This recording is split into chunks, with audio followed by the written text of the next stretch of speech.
Hello everyone, आज की इस क्लास में हम शुरू करने वाले हैं पूर्ण आंतरिक परावर्तन, जिसमें कि हम देखेंगे कि पूर्ण आंतरिक परावर्तन क्या होता है, इसका कॉन्सेप्ट हम समझेंगे, कब होता है, किन कंडीशंस में होता है, इसकी शर्तें क्या होती है, सब कुछ हम आज बहुत ही अच्छे ढंग से इसको कंप्लीट करने वाले हैं। दूसरा टॉपिक है जो हम कंप्लीट करेंगे इसके साथ ही, वह है क्रांतिक कोण और इसकी परिभाषा, इसका फॉर्मूला, सब कुछ हम इसके बारे में डिस्कस करेंगे। अगला जो टॉपिक हमारा आएगा वह आएगा पूर्ण आंतरिक परावर्तन के अनुप्रयोग, जिसमें कि हम डिफरेंट टाइप के जो इसके एप्लीकेशंस हैं, मरीचिका हुआ या फिर हमारे पास में ऑप्टिकल फाइबर जिसको हम कहते हैं, प्रकाशिक तंतु, वह सब हम कंप्लीट करने वाले हैं यहाँ पर। तो आइए बने रहिए इस वीडियो में। चलिए शुरू करते हैं। मैं अरविंद पटेल स्वागत करता हूँ आप सभी का हमारे इस यूट्यूब चैनल पर जिसका नाम है फिजिस्फीयर। तो यहाँ पर स्टार्ट करते हैं आज का ये टॉपिक। तो देखिएगा यहाँ पर पूर्ण आंतरिक परावर्तन क्या होता है। तो यहाँ पर जैसा कि दिख रहा है आपको कि नाम जो है वो परावर्तन लिखा हुआ है यहाँ पर। तो क्या हम यहाँ पर परावर्तन पढ़ने वाले हैं? तो हम लोग परावर्तन पहले की क्लास में कंप्लीट कर चुके हैं, फिर ये परावर्तन हम लोग क्यों इस टॉपिक में परावर्तन की बात होगी? नहीं, हम बात करेंगे अपवर्तन की ही, क्योंकि जो टॉपिक चल रहा है हमारा वह अपवर्तन पे चल रहा है, तो अपवर्तन ही डिस्कस करेंगे। लेकिन एक स्पेशल टाइप का अपवर्तन यहाँ पर हम डिस्कस करेंगे जिसे हम पूर्ण आंतरिक परावर्तन कहते हैं। ये परावर्तन नहीं है, अपवर्तन ही है, लेकिन एक स्पेशल कंडीशन है। चलिए देखते हैं कैसे होता है ये। तो यहाँ पर आप देखते हैं, पिछली क्लास में हमने जब अपवर्तन देखा था तब हमने देखा था कि जब कोई प्रकाश किरण सघन माध्यम से विरल माध्यम में प्रवेश करती है तो प्रकाश किरण अपने अभिलंब से दूर हटती है, अभिलंब से दूर हटती है ना। ये हमने यहाँ पर देखा हुआ है कि प्रकाश किरण जो है अभिलंब से दूर हटती है। ठीक है, तो अगर ये अभिलंब से दूर हटती है तो क्या होगा? देखिए, ये जो कोण होगा इसे हम बोलेंगे आपतन कोण I, और यहाँ जो कोण होगा इसे हम कहेंगे परावर्तन कोण R। ठीक है, तो अब आप यहाँ पर देख सकते हैं कि जब कोई प्रकाश किरण सघन से विरल में जा रही है, अभिलंब से दूर हट रही है, उस केस में ये जो कोण होगा R, ये आपको दिख रहा है कि यह आपतन कोण से अधिक होगा। क्यों होगा अधिक? क्योंकि ये जो है कोण, जितना कोण ये है, इससे बड़ा कोण आपके पास में अपवर्तन कोण होगा, क्योंकि ये अभिलंब से दूर हटेगी तो इससे तो अधिक ही कोण बनाएगी। और इसके विपरीत अगर इस तरह की कंडीशन होती कि अगर प्रकाश किरण है ना विरल माध्यम से सघन माध्यम में जाती है तो वह प्रकाश किरण अभिलंब की ओर झुकती है, अभिलंब के पास आती है, तो यहाँ पर जो आपतन कोण होगा वह आपतन कोण I और अपवर्तन कोण R। तो यहाँ पर जो I होगा ये बड़ा होगा इससे R से। तो यहाँ पर इस कॉन्सेप्ट को हमें डिस्कस नहीं करना है। हमारे लिए जो इम्पोर्टेंट है अभी पूर्ण आंतरिक परावर्तन को समझने के लिए वह ये वाला है। तो इसमें हम देखेंगे कि किस तरीके से यह काम करता है। तो आइए इसको आगे की ओर डिस्कस करते हैं।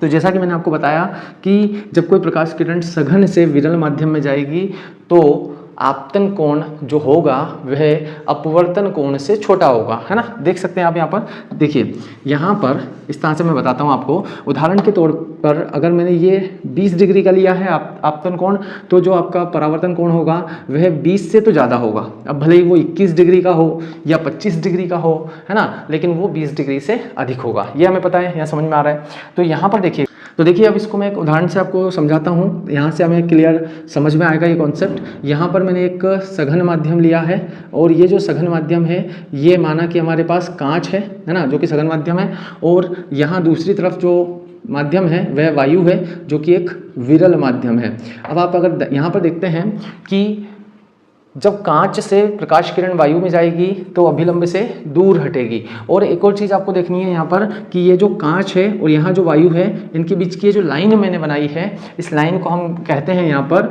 इंटरफेस, है ना। ये होता है इसका इंटरफेस, या हम जिसको बोल सकते हैं जो पृष्ठ, एक ऐसा पृष्ठ है जो कि कांच और वायु के बीच में एक लेयर का काम करता है, जहाँ से सेपरेशन का काम करता है ये।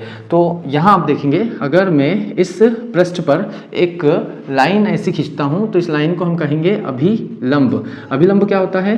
जो पृष्ठ पर लंबवत होता है, 90 डिग्री का कोण बनाता है। अब अगर कोई प्रकाश किरण यहाँ सघन माध्यम से प्रवेश कर रही है, सघन माध्यम से आती है और वह अभिलंब की दिशा में आ रही है ना, इस तरीके से, तो यहाँ पर जब ये प्रकाश किरण अभिलंब की दिशा में आती है तो लंबवत आ रही है तो ये सीधे इसी दिशा में इस तरह से लौट जाएगी। तो कल हमने, है ना, मतलब लास्ट क्लास में हमने ये डिस्कस किया था कि यदि कोई प्रकाश किरण इस तरह से लंबवत आपतित होती है तो फिर वह, है ना, कहीं पर मुड़ती नहीं है, उसका जो पाथ है वह विचलित नहीं होती है और सीधे चली जाती है। ठीक है, ये हमने देखा था।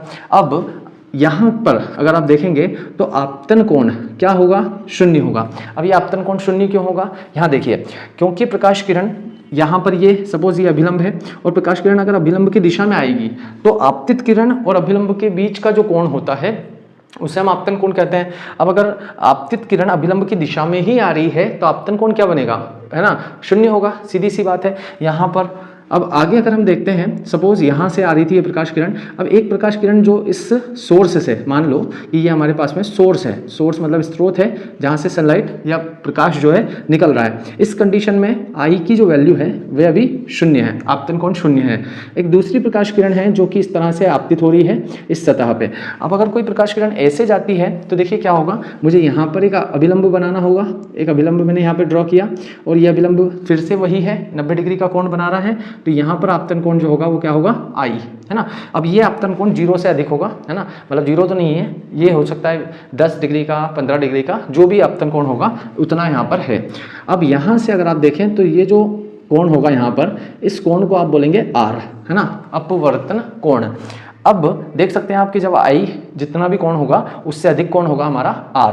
अब अगर एक प्रकाश किरण और मैं मान लेता हूं और वो इस दिशा में जा रही है ना, और यहाँ पर आती है इस पॉइंट पे, तो यहाँ पर फिर से मुझे क्या करना होगा, एक, है ना, अभिलंब यहाँ पर मैं खींचूंगा। इस तरह से मैंने एक अभिलंब खींचा तो यहाँ पर आप देख सकते हो कि ये जो कोण है, आई था ये कोण, है ना, और यहाँ जो कोण बन रहा है आपतन कोण, ये इस कोण से अधिक है। क्यों, कैसे, देखिए, आपके पास अगर कोई ऐसी दो समांतर किरणें हों और उनको अगर कोई एक ऐसी लाइन कट करती है तो ये कोण जो होता है, ये कोण और ये कोण आपस में बराबर होते हैं। इसे ये बराबर क्यों होते हैं हमें पता है, एकांतर कोण की वजह से। ऐसे कोणों को हम एकांतर कोण कहते हैं, ठीक है, तो ये आपस में बराबर होंगे। तो यहाँ से आप देख सकते हैं कि अगर मैं कह रहा हूँ कि ये कोण आई है यहाँ पर आपतन कोण, और इस केस में यहाँ जो कोण बन रहा है, यहाँ का जो आपतन कोण है, यह आपतन कोण इस आपतन कोण से अधिक है। ये कैसे कह रहा हूँ मैं, समझिएगा, यही कॉन्सेप्ट है, यहीं पर लगाते हैं। तो देखिए, जितना कोण यह है उतना ही कोण ये होगा, इतना, और जितना कोण यह है उतना ही कोण हमारा ये होगा, ये वाला, है ना।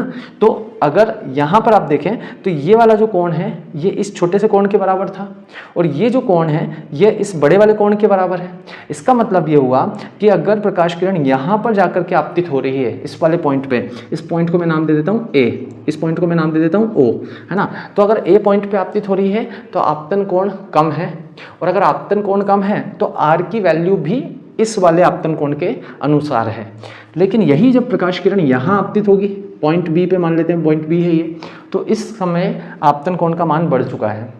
और मैंने आपको क्या बताया कि जितना आपतन कोण होता है उससे अधिक अपवर्तन कोण होगा यदि प्रकाश किरण सघन से विरल माध्यम में जा रही है। अब देखिए यहाँ पर सघन से विरल में जा रही है ना। दूसरा, तो यहाँ पर अगर आप R की बात करें तो सपोज R जो है वो आपका इतना होगा, है ना, R का जो वैल्यू है वह आपके आपतन कोण के हिसाब से अधिक हो जाएगी, है ना। अब अगर एक प्रकाश किरण और मान लेते हैं हम जो कि यहाँ जा रही है इस पॉइंट पे, इस पॉइंट को नाम दे देते हैं C। तो अगर C पॉइंट पे अगर जाकर के आपतित हो रही है कोई प्रकाश किरण तो उस समय आप देख सकते हैं कि जो आपके पास, इसको इस तरह से बना देता हूँ मैं, है ना, यहाँ बना लेते हैं इसको। तो यहाँ पर अगर अभिलंब खींचते हैं हम तो अब आप देख सकते हैं कि ये जो कोण होगा ये इतने कोण के बराबर होगा, ठीक है, एकांतर कोण है ना। तो ये जो आपतन कोण है यह इससे भी अधिक है। अब आप सोचें कि जब इस आपतन कोण पे R की वैल्यू इतनी आ रही थी तो इस आपतन कोण पे R की वैल्यू इसके कंपैरिजन में जितनी आ रही थी उससे तो और ज़्यादा ही आएगी। तो इस समय हम देखते हैं कि R की वैल्यू जो है, R जो है इतना हो जाता है, ये R है पूरा आपका। तो अब आप देखें कि इस कंडीशन में जो R है, अपवर्तन कोण है, यह R देख सकते हैं आप 90 डिग्री के इक्वल है।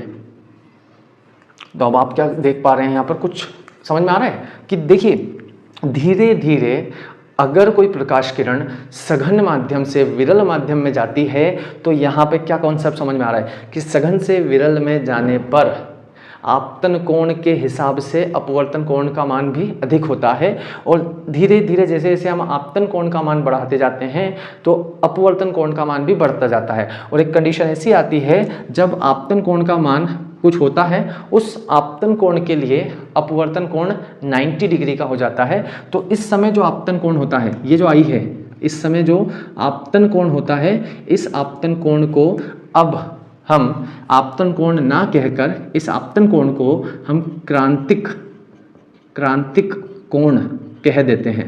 तो क्रांतिक कोण क्या है, सिंपल सी परिभाषा यहाँ देख लेते हैं अभी, और फिर हम लिखेंगे भी इस परिभाषा को। देखिए क्रांतिक कोण क्या है, तो क्रांतिक कोण वह एक आपतन कोण है, एक विशेष प्रकार का आपतन कोण है। विशेष क्यों बोल रहे हैं, क्योंकि इसके लिए अपवर्तन कोण जो है 90 डिग्री मतलब समकोण हो जाता है। आर का जो मान है वह समकोण हो जाता है, ठीक है। तो ये हमारे पास में क्रांतिक कोण की परिभाषा बनेगी यहाँ से।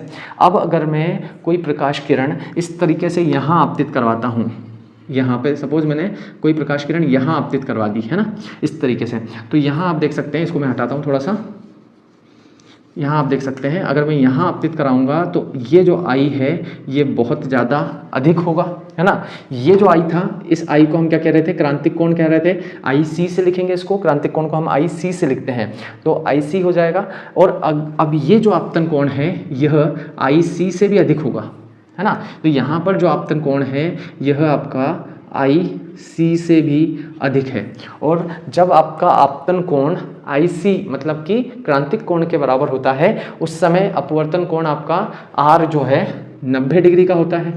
तो अब अगर ये जो कंडीशन है, जब आपका आपतन कोण क्रांतिक कोण से अधिक है तो जो आर होगा वह ऐसा होगा, मतलब आर की जो वैल्यू है है ना, ये जो होगी ये 90 से भी अधिक होगी, है ना।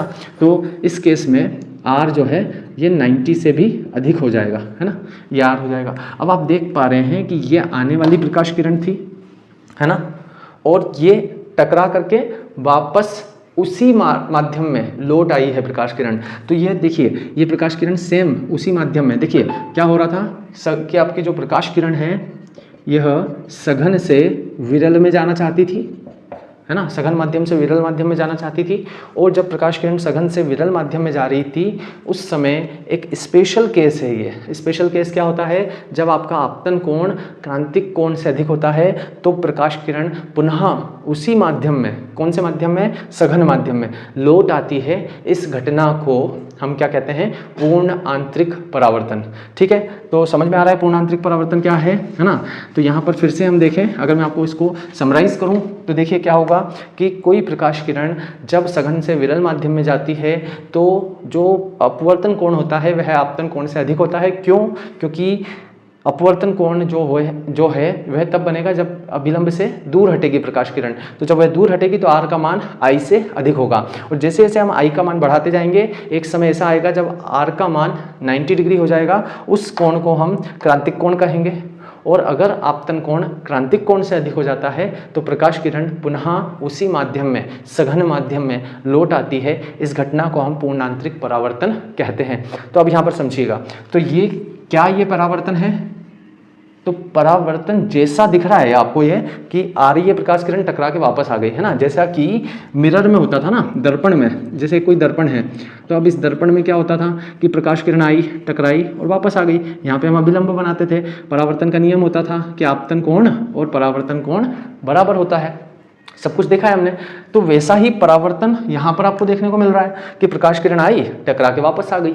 लेकिन ये जो सतह है, ये सतह दर्पण नहीं है, दर्पण नहीं है। और ये सतह ऐसी है जो प्रकाश को आर पार जाने से रोक नहीं रही है, फिर भी प्रकाश जो है ना, टकरा करके वापस आ रहा है।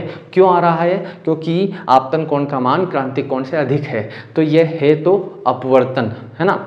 लेकिन प्रकाश किरण परावर्तन की तरह जैसे जाती है और टकरा के वापस आती है, उस तरह व्यवहार कर रही है, इसलिए हम इसको परावर्तन कह रहे हैं। लेकिन एक और चीज़ यहाँ पर नोट करनी है कि अगर, चलिए ठीक है, हमने बोल दिया इसको परावर्तन है क्योंकि टकरा के वापस आ रही है, लेकिन इसको हमने पूर्ण आंतरिक क्यों कहा, है ना। परावर्तन है, ठीक है, क्योंकि टकरा के वापस आई, लेकिन पूर्ण आंतरिक परावर्तन क्यों है ये?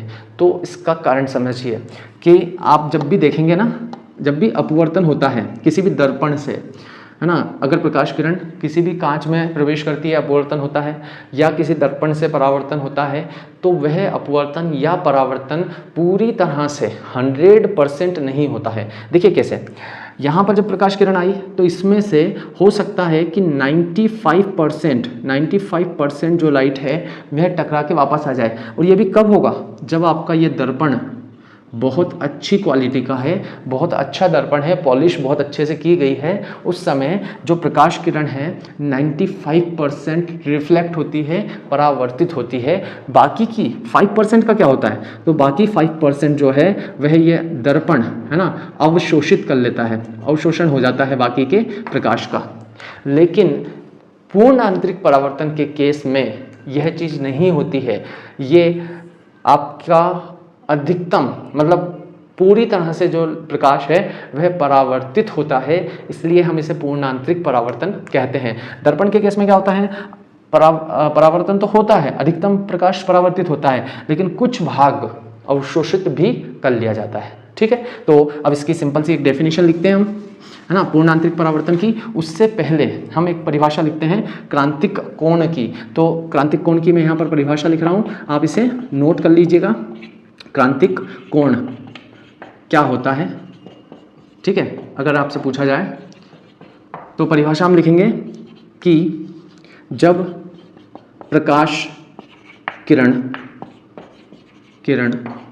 सघन माध्यम से विरल माध्यम में प्रवेश या विरल माध्यम में प्रवेश करती है तब सघन माध्यम में आपतन कोण के उस मान को जिसके लिए परावर्तन, यहाँ पर लिखेंगे अपवर्तन, है ना, जिसके लिए अपवर्तन कोण का मान 90 डिग्री, ब्रैकेट में लिख देंगे हम समकोण होता। तो यहाँ पर आप देखेंगे कि जो क्रांतिक कोण है वह क्या है, सघन माध्यम में उस आपतन कोण को जिसके लिए r का मान 90 डिग्री होता है उसे हम क्रांतिक कोण कहते हैं। इसे I तो आपतन कोण के लिए लिखते ही हम लोग, क्रांतिक है, क्रांतिक को इंग्लिश में हम क्रिटिकल कहते हैं, इसलिए इसके साथ C लगा देते हैं। तो इसे IC से प्रदर्शित किया जाता है। ठीक है, तो ये हमारे पास में क्रांतिक कोण की परिभाषा है, इसे आप नोट कर सकते हैं। ठीक है, नोट कीजिए, फिर हम इसे हटाते हैं और पूर्ण आंतरिक परावर्तन की परिभाषा हम यहाँ पर देखेंगे। तो पूर्ण आंतरिक परावर्तन की परिभाषा क्या होगी, जब कोई प्रकाश किरण सघन माध्यम से विरल माध्यम में प्रवेश करती है तब यदि सघन माध्यम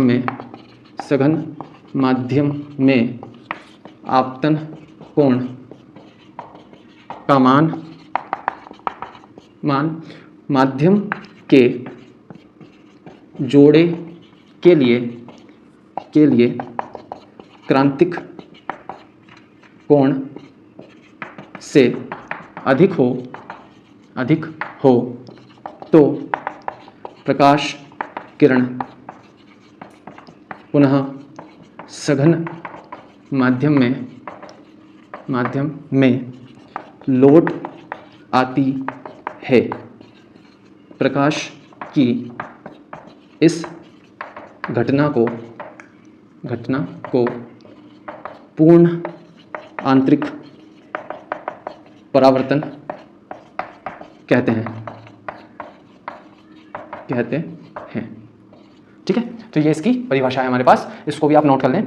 और इसमें एक चीज़ आप यहाँ समझ लें कि मैंने यहाँ पर एक लाइन लिखी हुई है कि यदि आपतन कोण का मान माध्यम, यहाँ पे लिखा हुआ है मैंने, माध्यम के जोड़े के लिए क्रांतिक कोण। अब ये माध्यम का जोड़ा क्या होता है, तो देखिए यहाँ पर आपको यहाँ पर जो दिख रहा है, एक मैंने सघन माध्यम लिया है, दूसरा मैंने विरल माध्यम लिया है। अब देखिए सघन माध्यम जो है ना, अब अगर मान लिया जाए कि सघन माध्यम यहाँ पर कांच है ना, और विरल माध्यम यहाँ पर वायु है, तो जो जोड़ा है सघन और विरल माध्यम का वह क्या है, जोड़े में आप देखें तो जोड़ा मतलब एक पेयर है ना, एक जोड़ा है जिसमें कि कांच है और वायु है। तो जो दो अलग अलग माध्यम हैं वो कौन कौन से माध्यम हैं जहाँ पर ये दोनों माध्यम मिल रहे हैं, तो एक माध्यम कांच है और एक वायु है। तो जोड़ा जो है यहाँ पर वो वायु और कांच का जोड़ा है, ठीक है। और इस वायु या कांच के लिए जो क्रांतिक कोण होता है वह लगभग है ना 42 डिग्री का होता है, लगभग, ठीक है। अब इसे लगभग क्यों कह रहे हैं, क्योंकि इसका जो एक्चुअल वैल्यू होती है वह 41.81 डिग्री होती है, तो हम इसे लगभग 42 डिग्री कह देते हैं। तो यहाँ समझिएगा कि जो क्रांतिक कोण है, सघन से जब विरल में प्रकाश किरण जाती है तो हर माध्यम के लिए क्रांतिक कोण का मान सेम नहीं होगा, है ना। जैसा कि आप देख सकते हैं वायु और कांच के लिए क्रांतिक कोण 42 डिग्री है। इसे आप याद रखिएगा क्योंकि आगे आने वाले जो अनुप्रयोग हैं उसमें हम इसको यूज़ भी करने वाले हैं। फिर अगर मैंने सपोज दूसरा ले लिया जल, है ना, जैसे सघन माध्यम में मैंने यहाँ पर वायु ले ली विरल में, और सघन माध्यम में मैंने यहाँ जल ले लिया, तो इसके लिए इस जोड़े के लिए जो आपका है ना क्रांतिक कोण होगा वह होगा 49 डिग्री के आसपास, है ना। तो ये भी हमारे पास जो होता है वो कितना होता है 48.75 डिग्री, ठीक है। इसी प्रकार से अगर हम बात करें वायु और हीरा, जो हीरा होता है उसके लिए क्रांतिक कोण का, ठीक है, तो ये होती है हमारे पास 24.41 डिग्री। तो ये जो वैल्यूज़ हैं ये मैंने इसलिए लिखी हैं क्योंकि जब भी आप कहीं पर पूर्ण आंतरिक परावर्तन के अनुप्रयोग पढ़ेंगे तो वहाँ पर हमें ये वैल्यू अगर ज्ञात रहती हैं, हमें याद रहती हैं, तो हमें बताना आसान हो जाता है कि कोई भी अनुप्रयोग पूर्ण आंतरिक परावर्तन का किस तरीके से काम कर रहा है ना। तो ये कुछ वैल्यूज़ हैं जो हमें ध्यान रखनी होती है।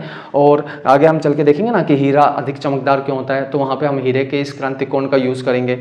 और जब हम कहीं पर देखना होगा कांच चमकदार दिख रहा है यहाँ पर, या जल के बारे में कोई है, तो हमको ये पता होना चाहिए कि इनके क्रांतिक कोण का जो मान है वो जोड़े पर निर्भर करता है कि किन दो माध्यमों की हम बात कर रहे हैं। ठीक, अब हमें यहाँ देखना है पूर्ण आंतरिक परावर्तन की शर्तें। तो शर्तें क्या हैं, देखिए इंपॉर्टेंट है ये पॉइंट हमारे लिए।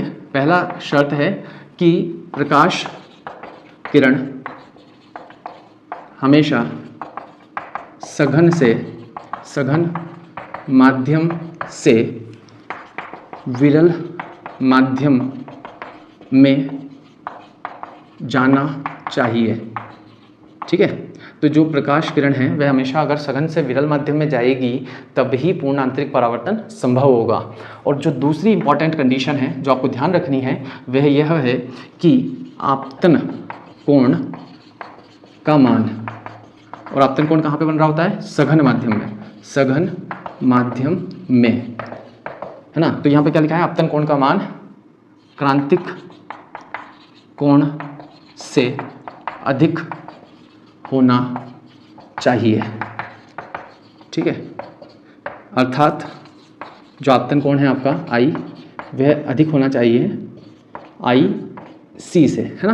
तो ये आपके पास में पूर्ण आंतरिक परावर्तन की दो शर्तें हैं, आपके एग्जाम्स के लिए भी बहुत ज़्यादा इंपॉर्टेंट है, आपको ध्यान रखनी है ये। और यहाँ पे हमारा पूर्ण आंतरिक परावर्तन कंप्लीट होता है। अब हम यहाँ पर क्रांतिक कोण का जो सूत्र होता है, क्रांतिक कोण का एक संबंध होता है किसके साथ, अपवर्तनांक के साथ, तो वह हम यहाँ पर देखने वाले हैं। चलिए देखते हैं, इसे हटाते हैं यहाँ से हम। तो अगला जो टॉपिक है हमारा, क्रांतिक कोण का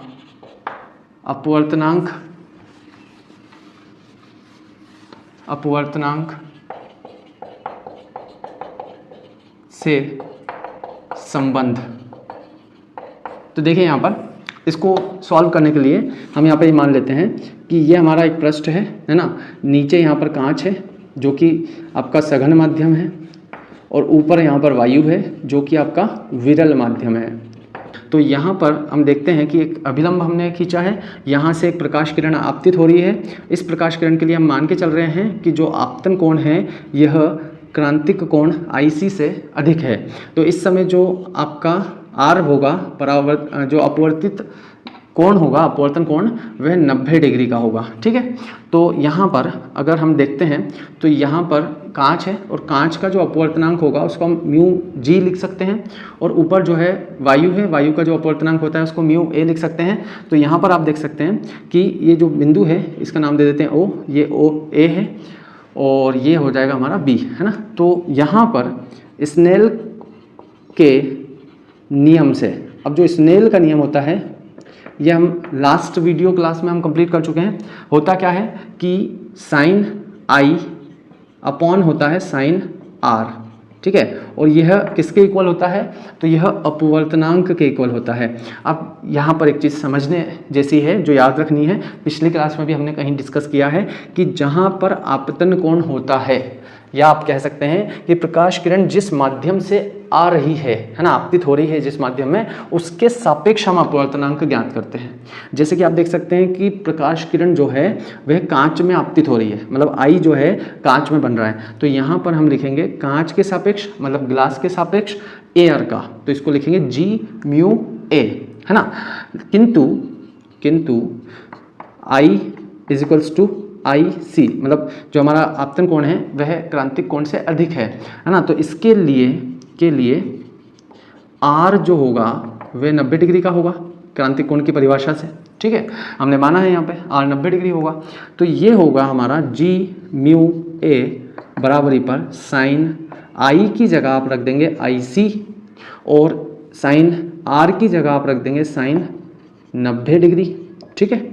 तो अब अगर आप इसको सॉल्व करते हैं तो देखिए क्या होगा, G म्यू A बराबर साइन IC और अपॉन में साइन 90 का मान होता है 1, तो यहाँ पे हम लिख भी सकते हैं साइड में, चूँकि साइन 90 बराबर होता है 1, है ना। तो ये हमारे पास आ जाएगा। अब यहाँ पर, है ना, इसको अगर मैं यहाँ पर देखता हूँ तो हमें पता है उत्क्रमणीयता के सिद्धांत, है ना, तो उत्क्रमणीय के सिद्धांत से, उत्क्रमणीयता का सिद्धांत अगर आप देखें तो आपको ये पता है कि ग्लास के रिस्पेक्ट में हम एयर का निकाल रहे हैं, मतलब कि कांच के सापेक्ष एयर का।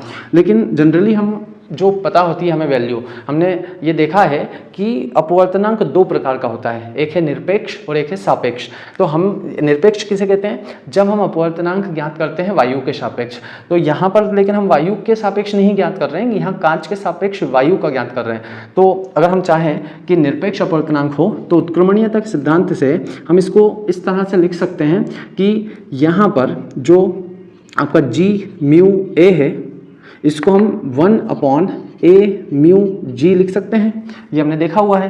तो यहाँ पर जहाँ G म्यू A लिखा है ना, इसलिए करके लिख दूंगा मैं, इसलिए 1/A म्यू G बराबर साइन IC, है ना। और अगर हम A म्यू G की वैल्यू ज्ञात करें तो A म्यू G, इसको भी हम रेसिप्रोकल कर देंगे, व्युत्क्रम ले लेंगे इसका, तो ये हो जाएगा साइन IC के बराबर, ठीक है। तो ये इस तरीके से हमारे पास में यहाँ पर साइन IC मतलब कि आपका क्रांतिक कोण और म्यू मतलब अपवर्तनांक के बीच में ये संबंध हमको यहाँ पर मिलता है। और अगर हम यहाँ पर इस साइन IC का मान ज्ञात करना चाहें तो हम किस तरह से ज्ञात कर सकते हैं, देखिए। तो यहाँ पे साइन IC अगर आप निकालना चाहें तो IC जो है इस वाले साइन को आप इधर शिफ्ट कर सकते हैं, तो ये इधर जाएगा तो साइन इनवर्स हो जाएगा, तो sine inverse 1/A mu G, है ना। तो जो न्यूमेरिकल प्रॉब्लम्स होती हैं उनमें अगर IC हमें ज्ञात करना हो तो इस प्रकार से हम क्रांतिक कोण के मान को ज्ञात कर सकते हैं। फॉर्मूला हमको याद रखना है, ये हमारे लिए इम्पॉर्टेंट है। अब हमको इसी में जो क्रांतिक कोण हमने कंप्लीट किया है, इस क्रांतिक कोण में हमें देखना है कि जो क्रांतिक कोण है यह किन किन कारकों पर निर्भर करता है। तो देखिए यहाँ पर जो इम्पॉर्टेंट टॉपिक है ये भी हमारे लिए, क्रांतिक कोण को प्रभावित करने वाले कारक। तो देखिए जैसा कि हमने लास्ट क्लास में देखा था कि अपवर्तनांक को प्रभावित करने वाले कारक हमने देखे थे कि अपवर्तनांक जो होता है किसी भी माध्यम का, वह किस पे निर्भर करता है, तरंग दैर्ध्य पे निर्भर करता है, मतलब कि प्रकाश के रंग पर, और ताप पर निर्भर करता है, माध्यम के ताप पर, और है ना माध्यम की प्रकृति पर निर्भर करता है। ये हमने अपवर्तनांक के बारे में देखा था। तो यहाँ पर भी अगर आप देखेंगे तो पहली चीज़, क्रांतिक कोण किस पे निर्भर करता है, तो पहला ये निर्भर करता है माध्यम के जोड़े पर।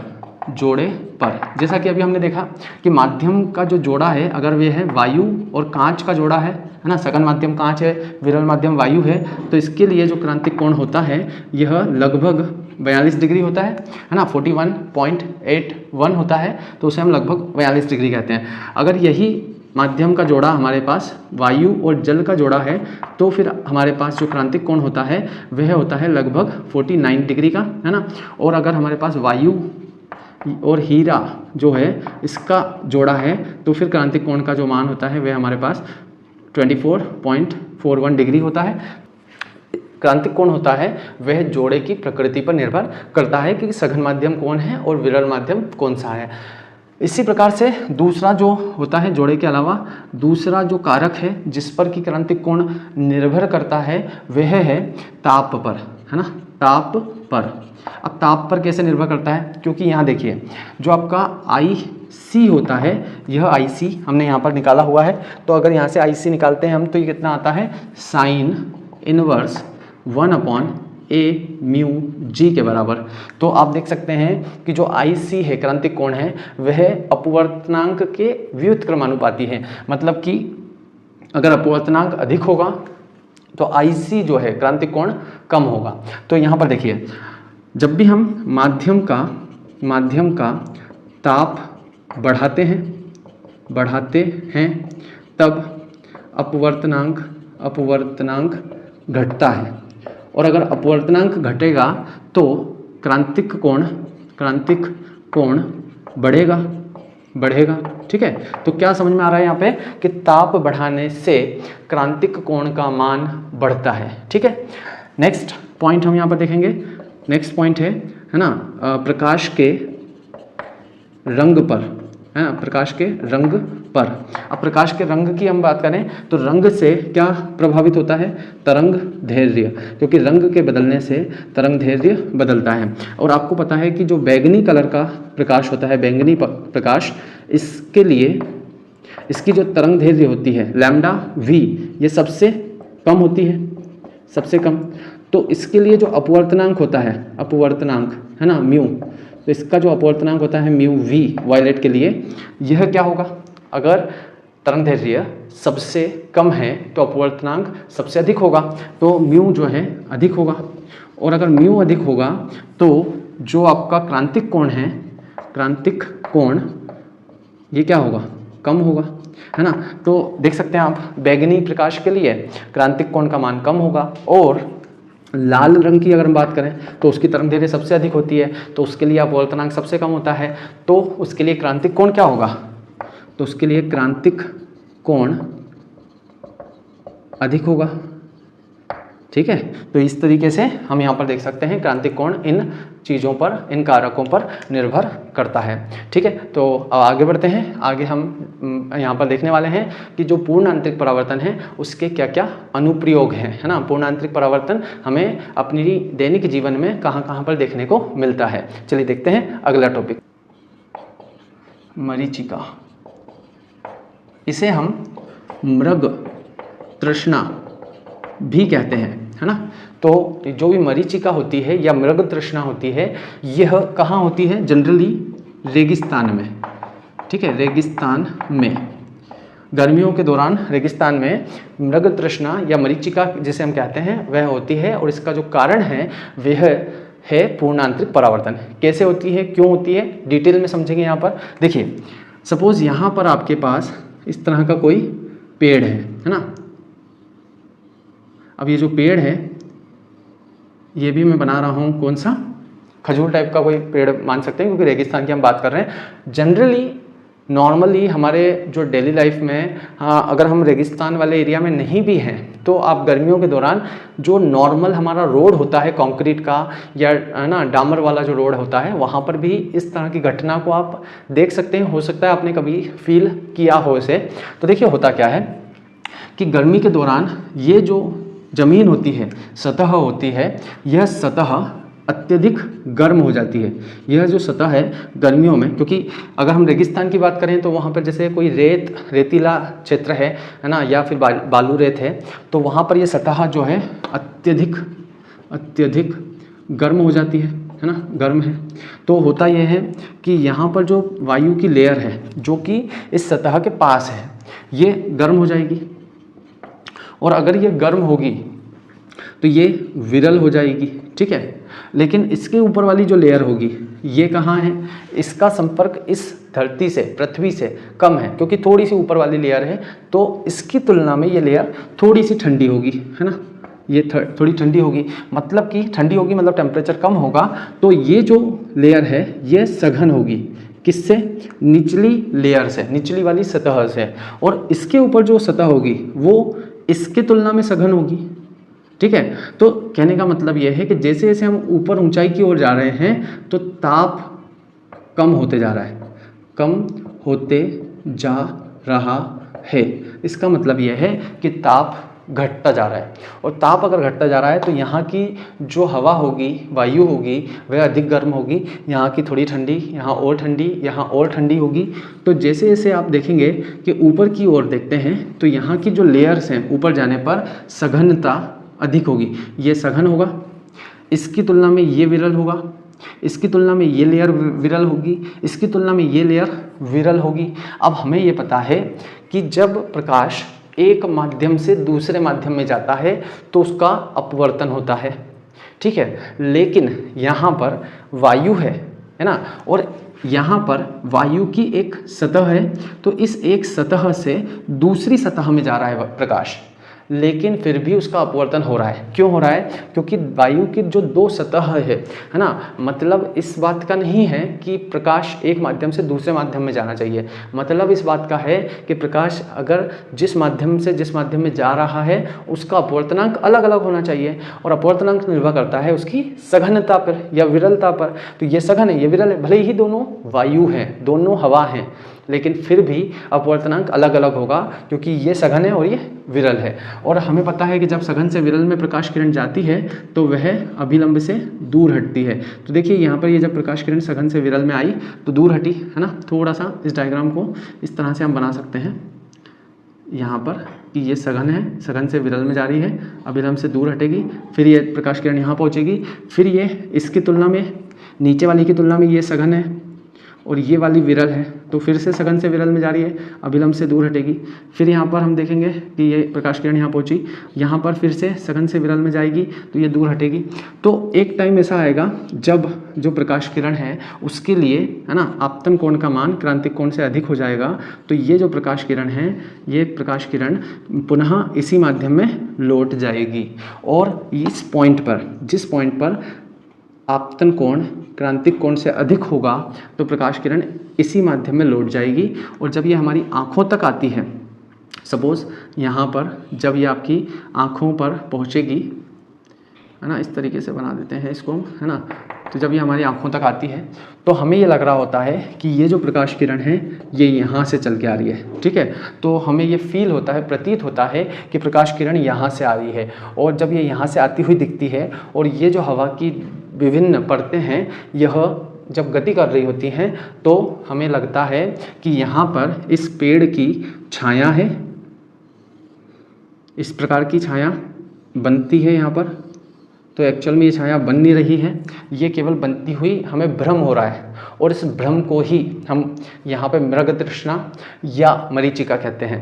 तो क्यों होता है यह मृग तृष्णा या मरीचिका क्या है, तो यहाँ पर आप देख सकते हैं कि पूर्ण आंतरिक परावर्तन हो जाता है प्रकाश किरणों का, और जब वह प्रकाश किरण हमारी आँखों पर पहुँचती है तो हमें ये लगता है कि ये आभास होता है कि वहाँ पर जहाँ हम खड़े हैं वहाँ से कहीं दूर उस जगह पर कोई वृक्ष है और उसकी जो छाया है वह बन रही है।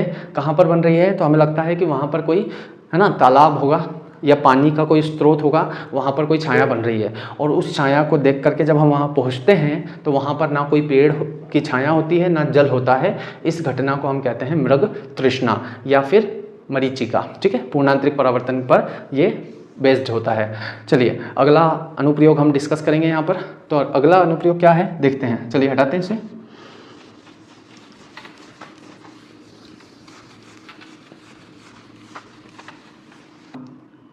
इतना चमकदार क्यों होता है? ठीक है, तो देखते हैं इसको। तो यह भी है ना, हीरे की जो चमक होती है तो वह भी है ना, जब उस हीरे को कट किया जाता है, जब जौहरी जो होते हैं जो उसको तराशते हैं, तो उस हीरे को सपोज अगर मैं यहाँ पर इस तरह से हीरा बनाऊँ, हीरे का ऐसा कोई डायग्राम अगर मैं बनाता हूँ आपके सामने, तो आप देख सकते हैं कि जब हीरे को तराशा जाता है तो हीरे को इस तरीके से कट किया जाता है यहाँ पर कि जब कोई प्रकाश किरण यहाँ पर आपतित हो, है ना, और जब प्रकाश किरण इसके अंदर जाए इस तरह से, है ना, तो जाने के बाद यहाँ पर क्या होगा कि ये जो प्रकाश किरण इस तरह से अंदर गई है तो ये प्रकाश किरण यहाँ पर जब आपतित होती है तो आपतित होते समय इसका जो आपतन कोण है वह क्रांतिक कोण से अधिक हो। और हमें पता है, मैंने अभी आपको बताया था, हीरे के लिए जो क्रांतिक कोण होता है वह 24 डिग्री 24 डिग्री का होता है और इसके लिए जो अपवर्तनांक होता है हीरे का वह होता है 2.42, है ना, जो कि बहुत अधिक है। अपवर्तनांक बहुत ज़्यादा है इसका। और हमें पता है अपवर्तनांक इतना ज़्यादा है, जनरली क्या होता है, कांच का अपवर्तनांक जैसे आपने देखा है 1.5 होता है ना, जल का अपवर्तनांक 1.33 होता है, लेकिन इसका अपवर्तनांक सबसे अधिक है, हीरे का अपवर्तनांक सबसे अधिक होता है। और यही अपवर्तनांक इसकी चमक का कारण है। देखिए कैसे, क्योंकि अपवर्तनांक जब इतना अधिक होगा तो अभी हमने सूत्र देखा था यहाँ पर क्रांतिक कोण का, और वह होता है साइन इनवर्स 1/a/μg। तो आप यहाँ देख सकते हैं कि अपवर्तनांक अगर अधिक होगा तो क्रांतिक कोण का मान कम होगा, और क्रांतिक कोण का मान अगर कम है, ओनली कितना है 24 डिग्री, जैसा कि आपने देखा है कि कांच के लिए क्रांतिक कोण 42 डिग्री होता है, जल के लिए क्रांतिक कोण 49 डिग्री होता है, लेकिन यहाँ पर हीरे के लिए क्रांतिक कोण केवल 24 डिग्री है। मतलब कि कोई प्रकाश किरण अगर 24 डिग्री से ज़्यादा के कोण पर आपतित होगी तो फिर उसका पूर्णांतरिक परावर्तन हो जाएगा और प्रकाश किरण ऐसे लौट जाएगी वापस। जब ये यहाँ पहुँचती है फिर इसका पूर्णांतरिक परावर्तन होता है, ये लौट करके यहाँ आ जाती है। फिर जब ये यहाँ पहुँचती है फिर पूर्णांतरिक परावर्तन होता है, इस तरह से लौट करके यहाँ टकराती है। जब यहाँ पहुँचती है फिर पूर्णांतरिक। तो कहने का मतलब है कि इस हीरे को इस तरीके से तराशा जाता है, इस तरीके से कट किए जाते हैं इस पर कि जब कोई प्रकाश किरण एक बार आप उसके अंदर आ जाए तो वह उसके अंदर फिर ट्रैप हो जाती है, उसके अंदर, है ना, अंदर ही रह जाती है, बाहर निकलना उसके लिए थोड़ा सा मुश्किल हो जाता है। क्यों? क्योंकि लगातार बार बार पूर्ण आंतरिक परावर्तन वह करती है वहाँ पर। क्यों करती है? क्योंकि उसके लिए क्रांतिक कोण 24 डिग्री है मात्र, और कोई भी आपतन कोण का मान 24 डिग्री से तो अधिक ही होता है। तो उसको इस तरह से कट किया जाता है कि आपतन कोण 24 डिग्री से अधिक ही हो, है ना। तो इस तरीके से हीरे की चमक का कारण भी जो है पूर्ण आंतरिक परावर्तन ही है ना।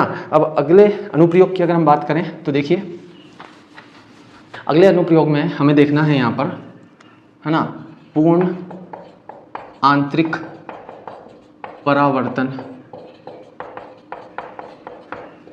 के अनुप्रयोग।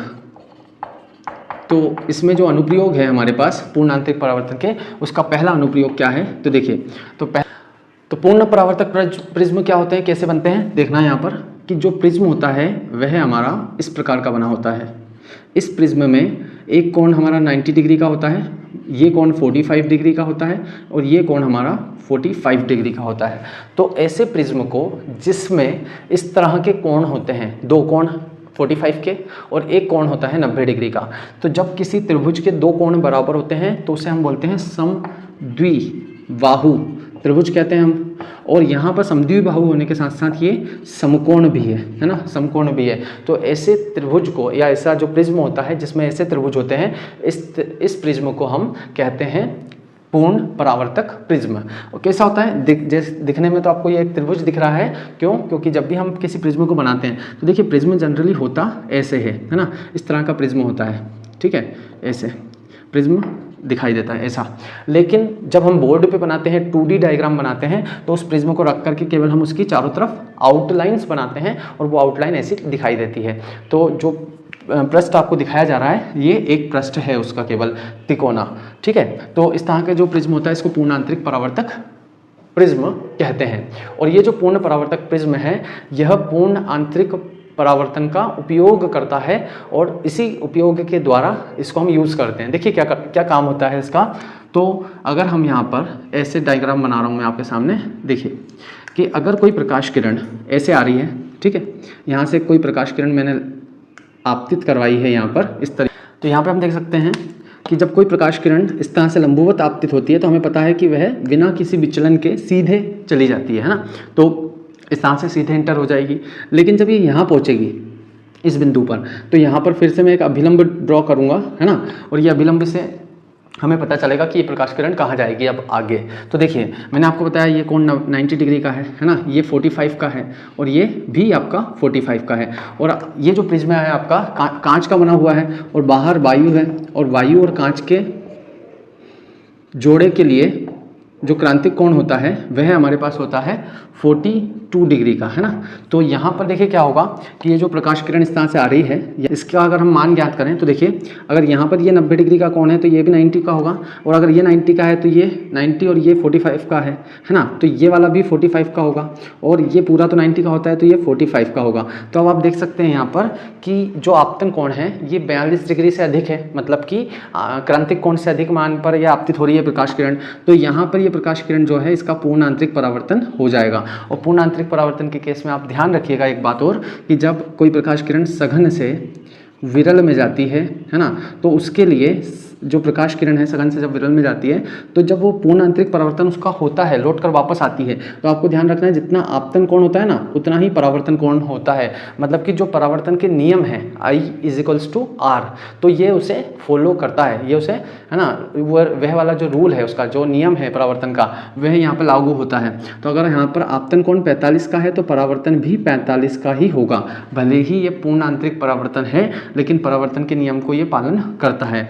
जब ये जो प्रकाश किरण है अब सीधे जब जाएगी यहाँ पर, जब ये सीधे जाएगी तो देखिए क्या होगा, ये कोण 45 है तो ये भी 45 होगा, है ना, ये 45 है, ये 45 है तो ये 90 का होगा, और जब प्रकाश किरण 90 पे आपतित होगी तो फिर ये सीधे चली जाएगी, ठीक है।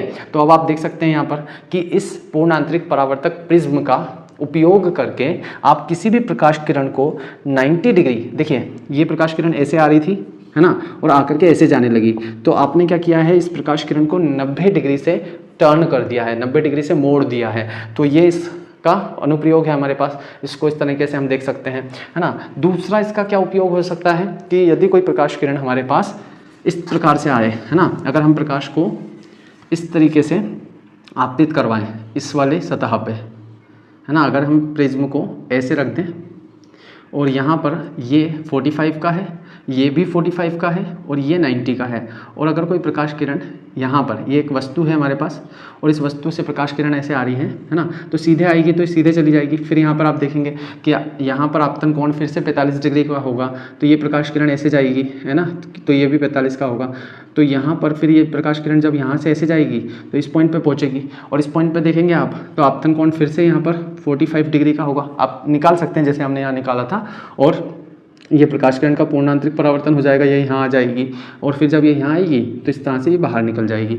तो अब आप देख सकते हैं कि क्या हुआ, ये जो पूर्णांतरिक परावर्तक पृष्ठ है इस पर अगर हम इस वाले पृष्ठ पर अगर हम प्रकाश किरण को आपतित करवाते हैं तो वह प्रकाश किरण 180 डिग्री पर टर्न हो चुकी है। 180 डिग्री पर कैसे, देखिए ऐसे आ रही थी, यहाँ पर 90 डिग्री से टर्न हुई, फिर यहाँ पर 90 डिग्री से टर्न हुई, है ना, और अब ये ऐसे जा रही है। तो इसका मतलब है कि 180 डिग्री के कोण से हमने उसको टर्न कर दिया। या आप ये भी कह सकते हैं कि कोई प्रकाश किरण ऐसे जा रही है और उसकी अगर हमें दिशा बदलनी हो तो हम इस प्रिज्म का उपयोग कर सकते हैं। अब इसके अलावा अगर ये प्रकाश किरण ऐसे जा रही हो, एक और प्रकाश किरण हम आपतित करवाएं तो उसके साथ भी यही होगा, ऐसे जाएगी, ऐसे टर्न होगी, फिर ऐसे आ जाएगी, है ना। तो अब आप देखें क्या होगा, ये पॉइंट है हमारा ए, ये पॉइंट है बी। तो देखिए बी वाले पॉइंट से आने वाली प्रकाश किरण यहाँ गई, ऐसे गई, फिर यहाँ पे आई, तो बी वाला जो पॉइंट है वो यहाँ बनेगा, है ना, यहाँ पर दिखेगा। और ए वाले पॉइंट से जो प्रकाश किरण गई थी वह ऐसे गई और यहाँ आई, तो ए वाला जो पॉइंट है वो आपका यहाँ दिखेगा। तो अब आप देख सकते हैं कि ए वाला पॉइंट यहाँ है, बी वाला यहाँ है, तो बी वाला पॉइंट ऐसा है। तो क्या हुआ, जो प्रतिबिंब था या जो वस्तु थी उसका जो प्रतिबिंब था उसको हमने पलट दिया। मतलब अभी प्रतिबिंब ऐसे बन रहा था, अब यहाँ पर प्रतिबिंब ऐसे बन रहा है। क्यों? फिर से देखें, ए वाले बिंदु से ये जो प्रकाश किरण आ रही है ये ऐसे जा करके यहाँ पे आ रही है, तो ए बिंदु यहाँ बनेगा। और बी वाला जो बिंदु है ये प्रकाश किरण ऐसे आकर के यहाँ आ रही है, तो बी वाला बिंदु यहाँ बनेगा। तो इस प्रकार से इस पूर्ण परावर्तक प्रिज्म का उपयोग करके आप प्रतिबिंब को पलट भी सकते हैं। तो ये भी इसी का अनुप्रयोग है। तो पूर्ण आंतरिक परावर्तक प्रिज्म की हमने यहाँ पर बात कर ली, है ना। अगला जो अनुप्रयोग है इसका, इसे हटाते हैं और अगला अनुप्रयोग देखते हैं। चलिए, प्रकाशिक तंतु, ठीक है, प्रकाशिक तंतु। तो अब प्रकाशिक तंतु क्या होता है, देखिए यहाँ पर प्रकाशिक तंतु कैसा होता है। तो यहाँ पर इसका अगर मैं डायग्राम बनाऊँ तो इस तरह से मैंने डायग्राम यहाँ पर बनाया है इसका, ठीक है। और यहाँ पर सबसे पहले आपसे पूछा जाता है कि ये जो पूर्ण आंतरिक परावर्तन पर बेस्ड होता है प्रकाशिक तंतु, तो आपसे ये पूछा जाता है कि ये प्रकाशिक तंतु क्या होता है, और इसको समझ लेते हैं, इसकी कार्यविधि किस तरह से काम करता है ये। तो यहाँ पर ये जो मैंने बनाया हुआ है इसका, ये बिल्कुल, है ना, क्या होते हैं प्रकाशिक तंतु, बिल्कुल बारीक तंतु होते हैं, है ना। तंतु का मतलब समझ में आ रहा है हमको, बिल्कुल बारीक सा तार है। यहाँ जो डायग्राम मैंने बनाया है ये तो मैंने इसको बहुत ज़्यादा बड़ा करके बनाया है, बहुत ज़्यादा आप सोच सकते हैं मैग्नीफाई कर दिया है मैंने इसको। लेकिन एक्चुअल में ये कैसा होता है, अंदर ये जो आपको दिख रहा है ना, ये जो अंदर का मटेरियल है ये एक्चुअल में कांच है। अंदर जो है ये कांच है, ठीक है। और जो बाहर की ये कवरिंग है ये, इसको हम कहते हैं क्लेडिंग।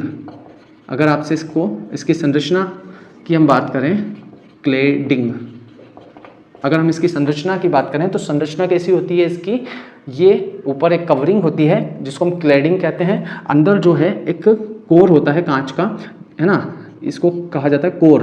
तो ये कांच का बना होता है।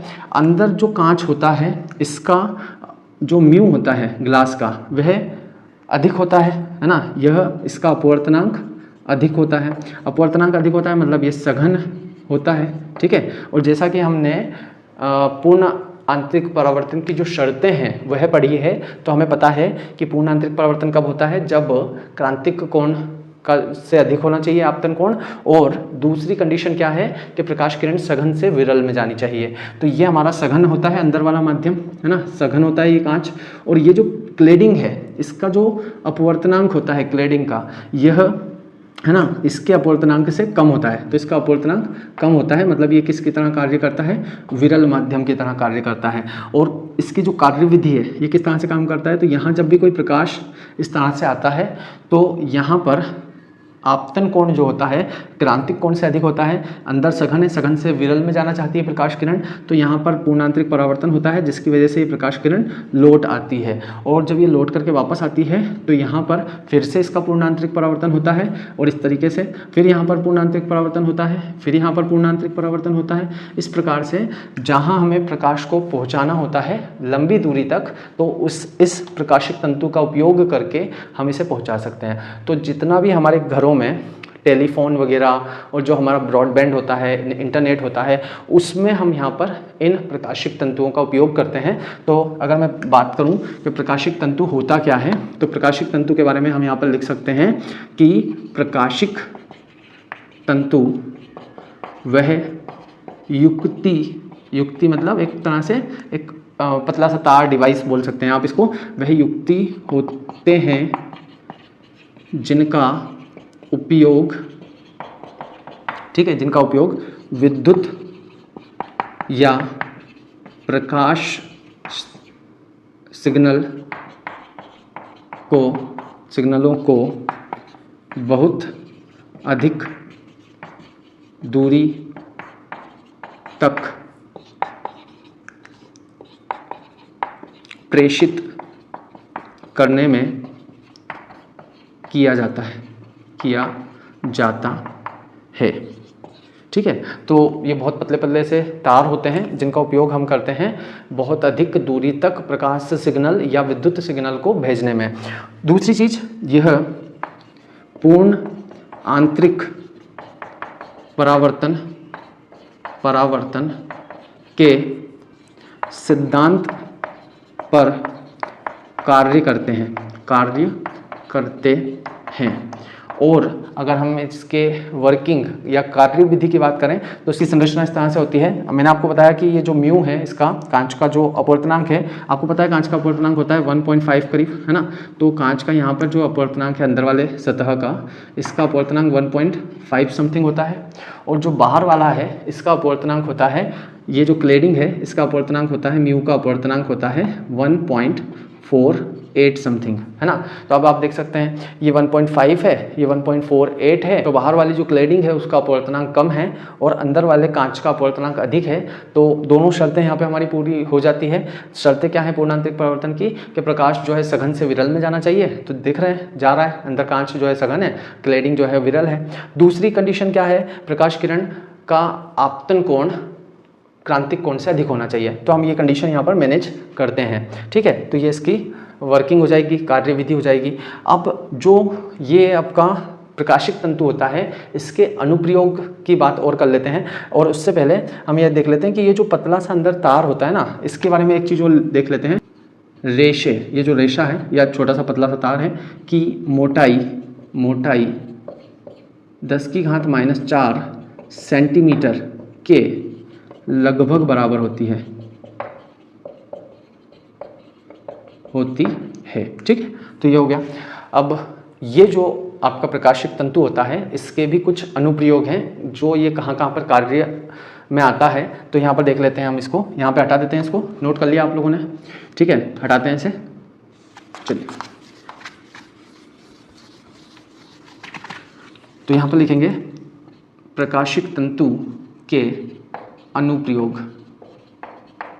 तो पहला अनुप्रयोग यहाँ पर लिखेंगे कि प्रकाशिक तंतु कहाँ काम आता है, तो टेलीफोन में या फिर आप बोल सकते हैं संचार में ये काम आता है ना, कम्युनिकेशन में। दूसरा ये काम कहाँ आता है, तो जो विद्युत सिग्नल होते हैं, विद्युत सिग्नल, इलेक्ट्रिकल सिग्नल, उनको विद्युत सिग्नल को प्रकाश सिग्नल में परिवर्तित करके लंबी दूरी तक भेजने में ये कार्य आता है। फिर तीसरा ये कहाँ कार्य आता है, तो जो मतलब जो डॉक्टर्स होते हैं वह हमारे शरीर में, जो हमारे पेट के या ऐसे जो हिस्से होते हैं हमारे शरीर के, ऐसे जो अंग होते हैं जहाँ तक पहुँचना जनरली पॉसिबल नहीं होता, तो वहाँ पर हम इन प्रकाशिक तंतुओं का उपयोग करते हैं वहाँ के अंदर के परीक्षण के लिए। तो यहाँ पर लिख सकते हैं मानव शरीर के आंतरिक अंगों की जांच करने में। और इसका एक उपयोग और होता है, वे भी हम लिख सकते हैं सजावट हेतु कुछ लैंप बनते हैं, है ना, लैंपों में, है ना, लैंपों में। तो ये हमारे पास में, है ना, प्रकाशिक तंतुओं के अनुप्रयोग हैं। तो आज की इस क्लास में हम लोगों ने कंप्लीट किया है पूर्ण आंतरिक परावर्तन। पूर्ण आंतरिक परावर्तन को हमने डिटेल से समझा है, यहाँ पर उसके अनुप्रयोग समझे हैं, क्रांतिक कोण के बारे में हमने यहाँ समझा है। तो इस टॉपिक को आप अच्छे से कंप्लीट करें, और कोई भी डाउट होता है तो कमेंट सेक्शन में हमें बताएं, और इस चैनल को लाइक, सब्सक्राइब और शेयर ज़रूर करें, क्योंकि इससे हमें बहुत ज़्यादा जो है मोटिवेशन मिलता है। Thank you.